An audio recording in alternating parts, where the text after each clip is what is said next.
Have you ever heard of the peanut punch? Huh? Have you ever heard of the peanut punch? The peanut punch? Yes, sir. Please say no. No, I'm gonna leave that to go. I'm gonna leave that. I'm gonna leave that alone right now. Okay, no worries.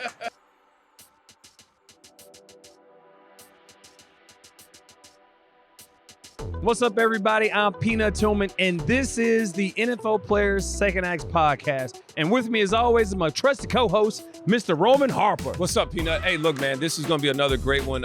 We have our guest today. I'm super excited. Considered one of the greatest, if not the greatest defensive player in NFL history, a Super Bowl champion and Hall of Famer, Mr. Lawrence Taylor. Yeah, thank you. All right, LT, I know you don't mind me calling you that. No, we don't mind. Let's jump right into it, man. I want to tell you, when I give out these stats, I want you to tell me how does it make you feel, and then continue off of this. But the Lawrence Taylor Family Foundation, what you guys have done, provided more than $86,000 in scholarships to different families, provided more than 10,000 meals, and created more than 1,500 programs and events for young people. How does the Lawrence Taylor Family Foundation continue to build off those things? And tell me what it feels like to have put up those type of numbers. Well, I tell you, it's not me. I'm just a face. I'm a face, but my daughter is incredible. Yes, she is. What's her name? What's your daughter's name? Tanisha Taylor Jones. She is incredible, and she has a staff which are all volunteers. Yeah. And the things they do, you know, they try to empowering, teaching. I mean, I tell you, the things they do. I wish I would have had a opportunity to be a part of have something like that. Absolutely. Part of Yeah. I would have had an opportunity, but she's very good at what she does, and it's a nonprofit. We do, and I remember the times I would come and we have food drives. And I mean, it's Those are unbelievable. Important. Just unbelievable. And it's good to be a part of that. It's Absolutely. good to see that. Yeah. You know, and I've always seen people do that. Other people do that. But I'm sure it's enjoyable. Yeah. When you are a part of it. Absolutely. You know? And people appreciate that. So I'm cool. Yeah, I'm sure she's got that philanthropic spirit from you. All right, now let's pivot and go to a different question for you. We'll talk a little bit of football. If you could have played offense, what position would you have played? Tight end. Tight end. Why tight end? I think because the tight end, especially in this league, you always guard against the wide receivers. Mm-hmm. You always guard against the running back. The only person that can catch the ball and really doesn't get noticed is that tight end. Yeah. It's that tight end, man. Yeah. I mean, listen, I keep saying, man, somebody got to defend the tight end. I mean, somebody got to get him, because you think, he's blocking his play, but tight ends don't block no more. No, they really don't. They just go out for passes. That's it. Hey, just because, see, that's where they catch you. They put on so-and-so, Kelsey's tight end. He ain't no damn tight end. No, he's a wide receiver. He's a wide receiver. A thicker wide receiver. Yeah. That's all it is. And people forget to count him in defense. In defense, you don't count for him because he's a tight end. So, hey, tight end can't hurt us. Okay. Yeah, right. So tell me this. I know the saying is always once a giant, always a giant. Yeah. If you could have played for any other team, what team would that have been? I'm not saying I'm forcing you to pick another team. You forcing me. I'm forcing you to pick another team. Another team. I would have. You're asking. Of course, everybody coming out of college always wants to play for Cowboys. They're America's team and stuff. But I would have really enjoyed playing with San Francisco. Yeah.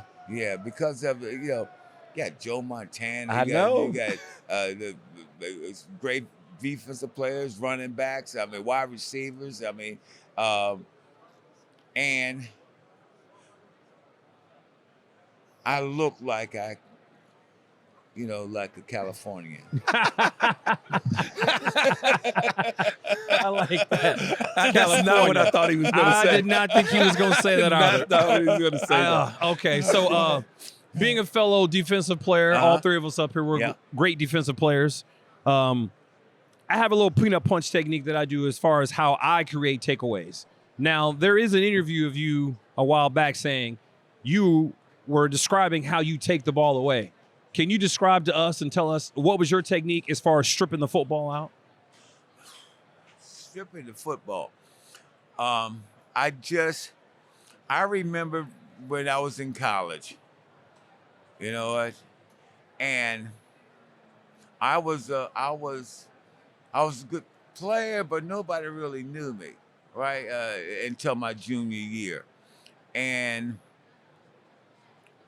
the biggest play I made my junior years when I rushed and I stripped the football, picked it up, and went on in for a touchdown. And the press gave me so much, accolades and stuff for doing that. So I said, you know what?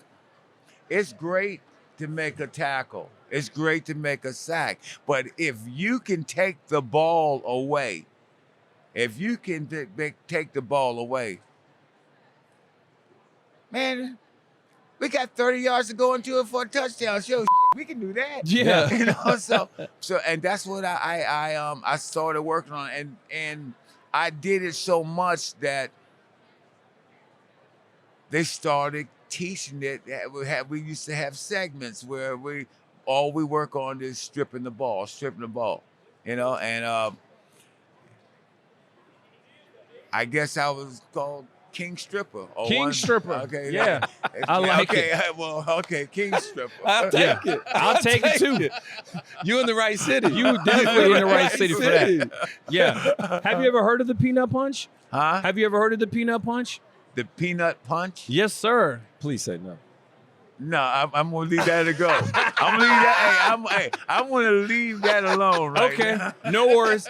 We can talk about it at another time. But it's another punch. It's another stripping technique. Okay. I'm you know what I'm excited about this part. What's the best part of your golf game?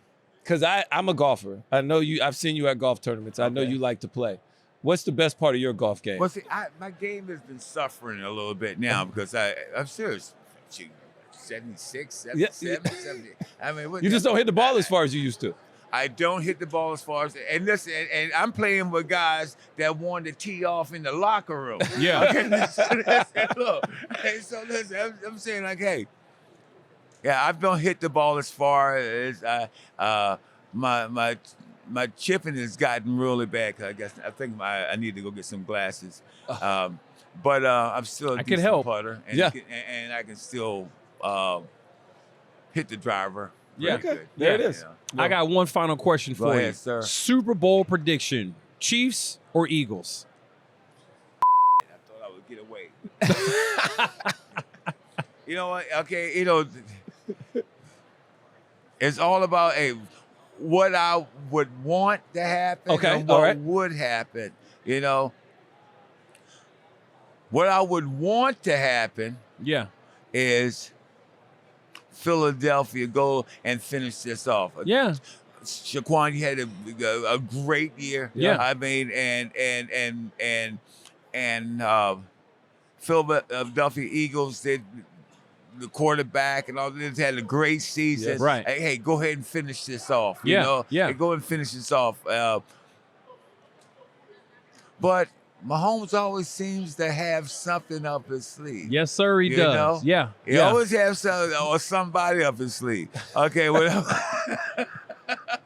no, but listen, I think, and you can't. I think it's going to be a lot of points, but you can't give Mahomes the football with 2 minutes left. No, you can't get it. Absolutely. Nowhere on Correct. that field can you give him with 2 minutes left. No, Yeah. not at all. I agree. Absolutely right. Absolutely you can't right. give it to him. Can't do it to him. So how do you feel about Saquon Barkley being a Giant, leaving the team, going to a team within the division? Now he's an Eagle and he's in a Super Bowl, potentially finna win a Super Bowl. How do you feel about that? I probably feel the same way 85,000 fans right now feel. Yeah. Like I got we it. got Yeah, you ain't even got to say it. I got you. I got you. I got you. We got screwed over. Yeah. there we go. I hear it. Screwed Yeah, over. we got screwed. We'll say We it got over. Yeah. screwed over. I mean, That's how listen, they you okay, you have a quarterback. I don't want to get into it, but you gave him. Yeah, we gave him some money. Yeah, 160 they million. paid him. Okay, he got paid. And you have your best running back, who, if I wasn't mistaken, they were fighting over $1 million, or yes. it was something petty. Yeah. You know.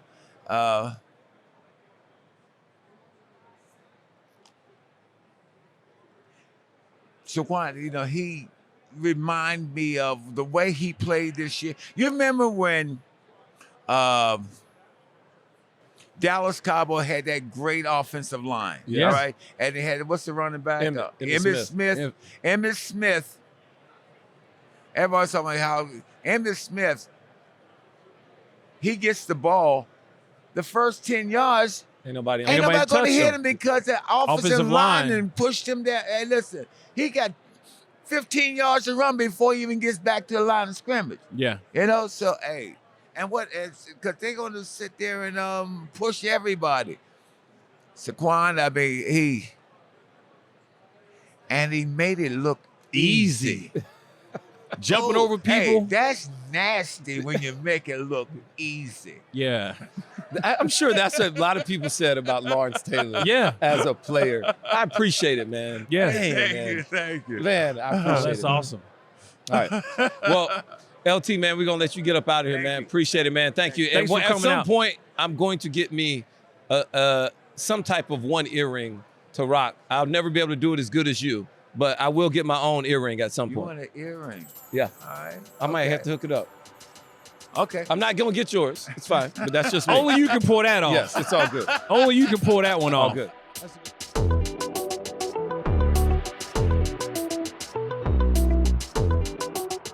What's up, everybody? Welcome to the NFL Players Second Acts podcast. I'm Peanut Tillman, and with me, as always, is my co-host, Roman Harper. What's up? What's up, baby? It's good, man. I can't wait to get to this one. You already cut me off 3 times. Let's just get right to the interview. Who's our guest? Hey, he's a Super Bowl champ. He's the heart and soul of the west side of Detroit. What up, though? He's a Hall of Fame running back. What up, though? Jerome Bettis. Welcome to the pod. Thank you. What up, Appreciate though? it. Thanks. Hey, Jerome. Look, man, you're a running back. You're one of the greatest of all to do it. How did it feel seeing Saquon get to 2,000 yards this year? Man, I was so happy for him to see that happen, but I was so disappointed that his coach took the choice away from him. Now, Yeah. I get it. If you say, you know what, Saquon, I'm gonna let you make that decision, and if you decide not to, that's one thing. But let me make that decision, right? Yeah. I mean, that's the part that is disappointing because on one hand, you look at Mike Evans, you see what they did. The whole team got behind that. Yeah. They celebrated that moment. They made sure that moment happened, right? Yeah. And then conversely, you see on a different level. Now, if Mike Evans said in that game, coach, hey, don't worry about it. Take me out. I'm good. I don't want it. Yeah. That's fine, right? Mm-hmm. But that's his choice to make. Let him make that choice, right? Absolutely. And if Saquon says, you know what, guys, I'm too valuable to this process, that 100 yards, let's not worry about it. And you say, fine, let's go, let's keep going.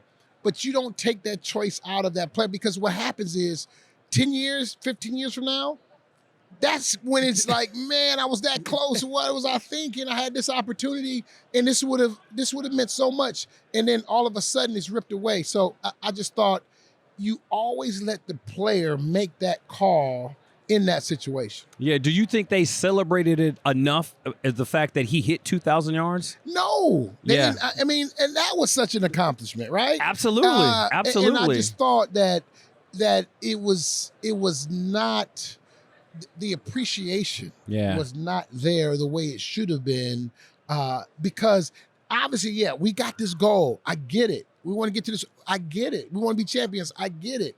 But we cannot just miss these opportunities because they are very far and few and far between. You got to give him an opportunity just to at least look at the possibility. Right. And if he decides no, then you live with it. Yeah. You talk about appreciation. You know, with the NFL maybe talking about going to 18 games. It's already at 17, which is more than what me and you played. Right. Do you think the appreciation of these records, will that tarnish a little bit once they get more and more games? Because will we already look at it a little bit different, or do you not look at it differently? No, it's going to be different. I don't think it's tarnished because, you know, you look at what happened. O.J. Simpson had the record. I think it was 14 games, right? Mm-hmm. Yeah. Then they go to 16 games, right? And then now Eric Dickerson gets the record. So it's understandable that it's going to happen as a result of that. And we didn't put an asterisk by Eric Dickerson because, you know, he had extra 2 games, right? So I think that'll happen when it happens. And now, for that short term, oh yeah, he had 2 more games. That'll be the argument. But then you can say, hey, well, you had 2 more games when you beat that record. So that's just part of the nature of records, right? Yeah. When they get beat, somebody's upset, somebody's not happy, right? And somebody's overjoyed, right? So that's just a process. So we're here in New Orleans, Super Bowl 59. We've all played in Super Bowls. Some of us won them. Some of us haven't. Here we go. Here we go. Here we go. That's cold. That's cold. That's I don't cold. even like this. That's cold. I don't even That's like cold. you. Stop crying. It's fine. Stepping on my feet. But anyway, we're in New Orleans, Super Bowl 59. Uh-huh. We have all played in the Super Bowl. Yep. What was it like when you won Super Bowl 40? Ooh. I mean, it was amazing because, you know, there was a lot of, you know, subplots to that because it was my final game. It was in my hometown. Yeah. And so it was that special time for me to celebrate a career because I retired on the podium. That was it, done. So, you know, my whole career kind of was up, you know, the crescendo to that point in that moment in time. And so it was really special because we won the Super Bowl. But for me, it was bittersweet because my career was ending. This was the last game I was going to ever play. Yeah. And I would never put that helmet on again. So it was incredible. Yeah. But it was still that moment where, you know, that finality that it's over. I've never heard that. I'm glad you said that though, because when I think about the game, we talk about this on our podcast. Most people don't retire when they want to retire. It's football retires you. And Super Bowl 50, you were my inspiration. I was like, well, if we win Super Bowl 50, this is it. I know I'll be done. I'll be happy. So I'm kind of glad to hear you say I've never heard that before. Yeah. So what happens? You'd already made that decision. Yep. All right. And did you have any hesitation to come back? Any second thoughts? No. I talked to Mr. Rooney, the Steelers owner, before the game. Told him that I was retiring, win or lose or draw. This was it. And I was comfortable with that in my spirit because I decided to come back for one more year anyway. I had actually retired the year before I was done. They convinced me to come back only because the Super Bowl was in my hometown of Detroit. So I was like, I got to come back. So I was really on borrowed time already. So, you know, internally, I was ready. Yeah. You know what I mean? So I decided to come back and, you know, muster it up and put some more gas in the tank for one more. Yeah. But that was it. And I knew I was done after that. Yeah. So talk to us about what some of the work you're doing with the CDC. So I'm very fortunate to be working with the CDC Foundation. And the whole idea of what we're doing is we're trying to shine a light on heart health, right? And some of the issues that are there are killers, you know, hypertension, high blood pressure, all these things are there, but there's simple things that we can do in our life to change that, right? And change what happens. And you have just taking a walk. I mean, just small things in your daily routine. Yeah. Taking walks or getting some exercise, changing your eating habits. These are small things that you can do that really can change your quality of life. And so those are the things that we're trying to bring attention to. And we want people to understand that you can make a difference. I lost my father right after we won the championship. He died of a heart attack. And so it's personal to me. Yeah. And I understand the importance of it. So we're trying to really bring that forward and let people see. And so as you can see, you see Live to the Beat, right? And there's a website, livetothebeat.org/legacy, that you can actually get some of those stories and hear about the other issues that people have had and the small things they've done to change their life. All right. Well, yeah, Mr. Bettis, we appreciate you coming on the pod. Appreciate that. Appreciate the brother. work you're doing with the CDC. That's awesome. Hey, you need to walk more. That's right. You need to. You're the old guy. You need to walk more. You know he older than you, right? You need to walk more. Do some more walking. We all need to walk. Thank more. you. Thank We you. all Jerome. need to walk. Can you let me just do that one time? Because it's a we. let me clown him one time. Who wins the game? Who wins the game? I think if the Eagles can run the ball, they win the game. If it's a field goal game, the Chiefs win. I like it. Appreciate you. Thanks.